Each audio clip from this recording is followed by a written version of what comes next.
Has living under the threat of COVID-19 begun to wear you down?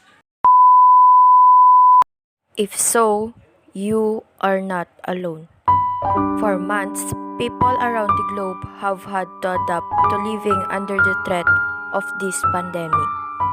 Many have made huge sacrifices to contain COVID-19, says Dr. Hans Kluge, World Health Organization Regional Director for Europe. In such circumstances, it is easy and natural to feel apathetic and demotivated to experience fatigue. If you are experiencing what is being called pandemic fatigue, take courage. This is the reason why I advocate the called pandemic fatigue. What is pandemic fatigue?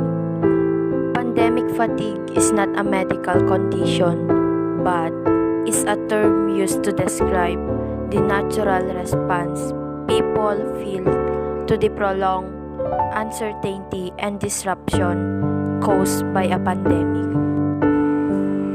While each person reacts differently, some common signs of pandemic fatigue include lack of motivation, irritability, changes in eating or sleeping habits, difficulty in concentrating, stress, and feelings of hopelessness.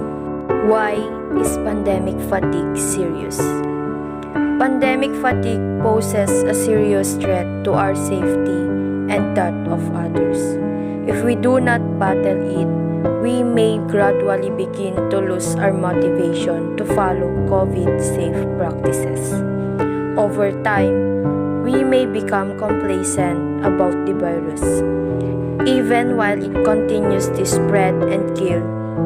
Tired of living under restrictions, we may seek greater freedom, which could put us and others at risk.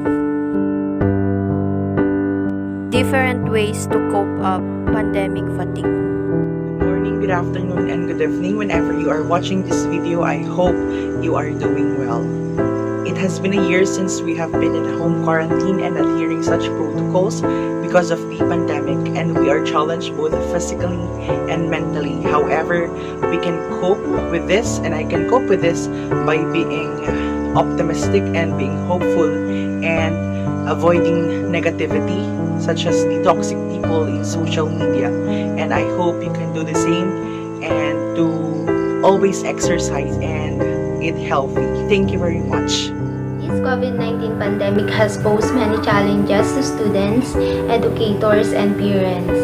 In my experience, this affected my ability to communicate with my peers and instructors freely.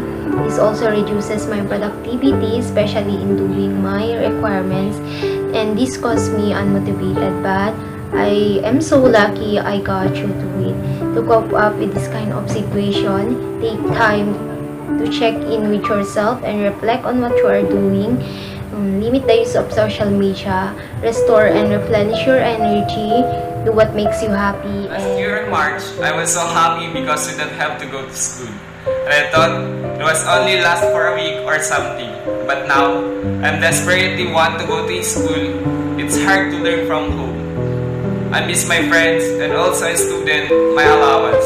I miss my pressure moments in school. One way to pass my time to overcome my bored in this pandemic is to exercise, learn to play guitar and more. So you see, in this world, there are bad and good things. We just need to accept the reality and move on to the future. This concludes my experience through COVID-19 pandemic. And I must say, you don't need to overcome this alone. Let's help each other to build courage. Do not be afraid to open up. Unite to beat pandemic. Always remember that you are not alone, and someone cares for you, especially God. I want to share a comforting words from God. In Isaiah chapter 41 verse 10 says, "Do not be afraid, for I am with you. Do not be anxious, for I am your God.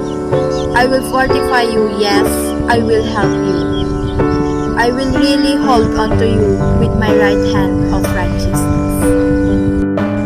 I am Blance Pitas, and this is my advocacy.